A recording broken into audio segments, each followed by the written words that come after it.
nome do Pai, do Filho e do Espírito Santo. Amém. Ave Maria, cheia de graça, o Senhor é convosco, bendita sois vós entre as mulheres, bendito é o fruto do vosso ventre, Jesus.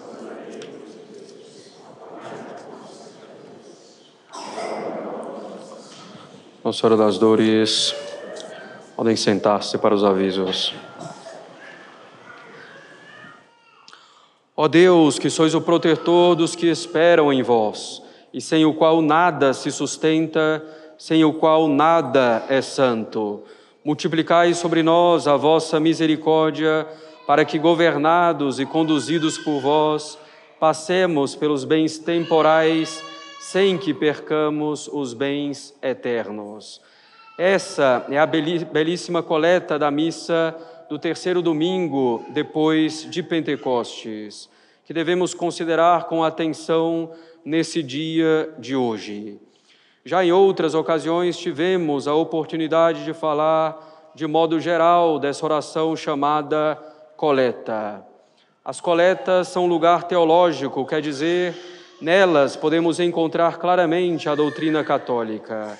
Elas exprimem a fé católica e são uma fonte segura para conhecer a doutrina de nosso Senhor Jesus Cristo. As coletas, junto com o cânon romano, que é a única oração eucarística no rito romano tradicional, são o melhor exemplo e o modelo mais perfeito do latim eclesiástico. As coletas são, em geral, composições do século IV, V, VI, em prosa, com ritmo, vocabulário e estilo sóbrios e solenes, com várias figuras de linguagem. É um latim acessível, mas bem trabalhado. Os reformadores da liturgia diziam que era um latim decadente, era um pretexto para se abandonar o latim e adotar cada vez mais a língua vernácula. Não é verdade que o latim eclesiástico seja um latim decadente. As orações em latim eclesiástico são uma poesia em prosa. Melhor e mais claro exemplo disso é o venerável cânon romano e as coletas mais antigas. A origem desse estilo do cânon romano e das coletas é o panegírico, isto é, o elogio que se fazia ao príncipe, agora dirigido a Deus. As coletas têm, via de regra, 4 elementos. Primeiro, a elevação da alma a Deus. Segundo, a ação de graças, ou uma glorificação, ou um elogio. Terceiro elemento, o pedido. E, finalmente, a conclusão. É a mesma ordem do Pai Nosso. Elevação da alma a Deus. Pai Nosso, glorificação de Deus que estais nos céus. Pedidos, que no Pai Nosso são 7, e a conclusão. Portanto, as coletas se baseiam profundamente na estrutura do Pai Nosso, e não só no panegírico latino profano.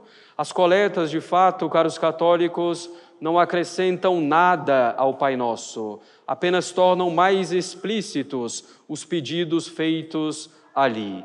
Essas orações são de uma riqueza espiritual e de uma precisão teológica imensas. Temos na coleta de hoje essa mesma estrutura.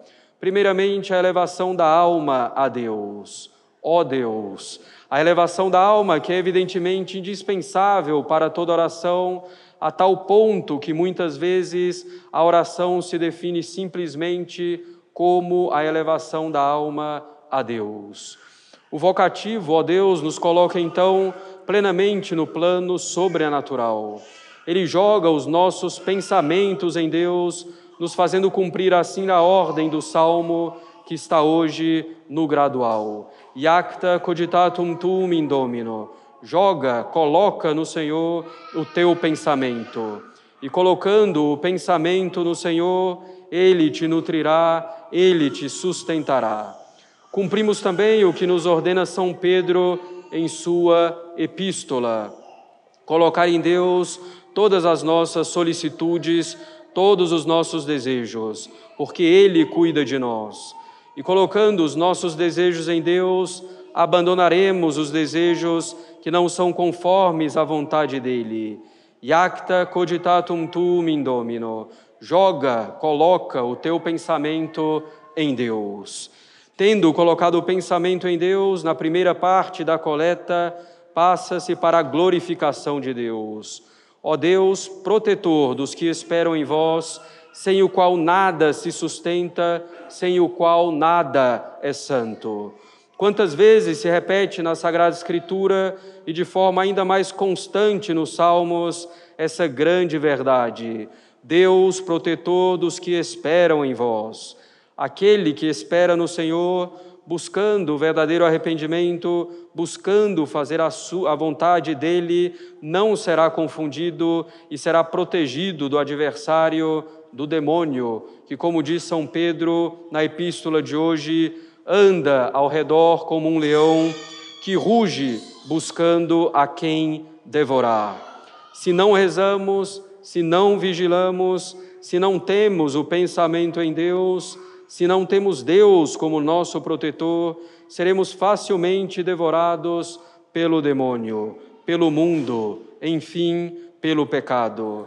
Deus é o protetor dos que esperam nele, e sem ele nada tem força ou nada se sustenta e nada é santo. Sine Deus nihil est validum. Sem Deus nada tem força, nada se sustenta, ou ainda mais claramente, nada existe. É Deus a causa primeira de tudo o que existe, a causa primeira de todo ser, de todo bem, de toda ordem.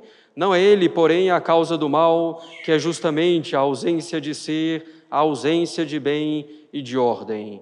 Ou vendo sob outro aspecto, Deus é onipotente, o Criador de todas as coisas, visíveis e invisíveis. É Deus quem nos aperfeiçoa, nos fortifica e nos consolida, como diz São Pedro na sua epístola de hoje. E sem Deus, nada é santo. Ninguém pode estar isento de pecado, a não ser pela graça de Deus, que é Ele mesmo a própria santidade. Ele que está separado de toda corrupção. E sendo Ele a própria santidade, sabemos que Ele quer também a nossa santidade. Sede santos, como vosso Pai Celeste é santo, nos diz nosso Senhor. Sabendo que Deus é o protetor dos que esperam nele, sabendo que Ele é onipotente e que Ele quer a nossa santidade, podemos recorrer a Ele com grande confiança. Na coleta de hoje, recorremos a Ele com um pedido inicial, que multiplique sobre nós a sua misericórdia.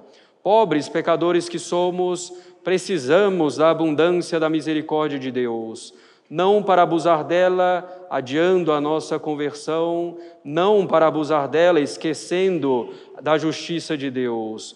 Precisamos da abundância da misericórdia divina, porque somos fracos tantas vezes. Reconhecendo as perfeições divinas, não devemos ter medo de pedir a Deus que nos dê abundantemente as suas graças. Não simplesmente para isso ou para aquilo, mas para a nossa salvação em primeiro lugar. Já jogamos então o nosso pensamento em Deus, dizendo no início da coleta, ó Deus. Já reconhecemos as perfeições de Deus que nos dão confiança para fazer o pedido. Protetor dos que esperam nele, sem o qual nada existe, sem o qual nada é santo. Pedimos que multiplique sobre nós a sua misericórdia para que nos tire de nossas misérias. E assim chegamos ao pedido principal da coleta de hoje, expresso em uma bela oposição entre os bens temporais passageiros e os bens eternos. Que, governados e conduzidos por Ele, passemos pelos bens temporais sem que percamos os eternos. São bastante precisos os termos do pedido. Pelos bens temporais, caros católicos, nós devemos realmente passar, pois são bens passageiros, bens transitórios. Não podemos nos demorar neles, não podemos nos fixar neles, mas sempre usá-los como instrumentos, como meios para que não percamos os bens eternos. Nós devemos passar por essa vida transitória, passageira, sempre com os olhos nos bens eternos. Se quisermos permanecer nessa vida transitória dos bens temporais, se quisermos nos fixar nessa vida transitória com seus bens passageiros, entraremos em grande contradição e perderemos os bens eternos. Pelo que é transitório, devemos passar simplesmente. Não podemos nos demorar nisso, não podemos permanecer nisso. Quanto aos bens eternos, ao contrário, não devemos perdê-los. Não podemos fazer dos bens eternos bens transitórios e passageiros. Não devemos, pelos nossos pecados, fazer que a graça, o amor a Deus, as virtudes sejam bens que vão e voltam da nossa alma. Não, eles devem ser bens nos quais permanecemos. Devemos buscar, caros católicos, ser estáveis, constantes, perseverantes na graça, no amor a Deus. Eis então essa bela oração da coleta do terceiro domingo depois de Pentecostes, que deve nortear os nossos desejos na Santa Missa de hoje e que nos mostra o valor inestimável que tem cada parte, cada oração da liturgia católica formada ao longo dos séculos da tradição. E como cada parte dessa liturgia é um alimento salutar para a nossa alma. Que possamos então passar pelos bens temporais sem perder os bens eternos. Em nome do Pai, do Filho e do Espírito Santo. Amém.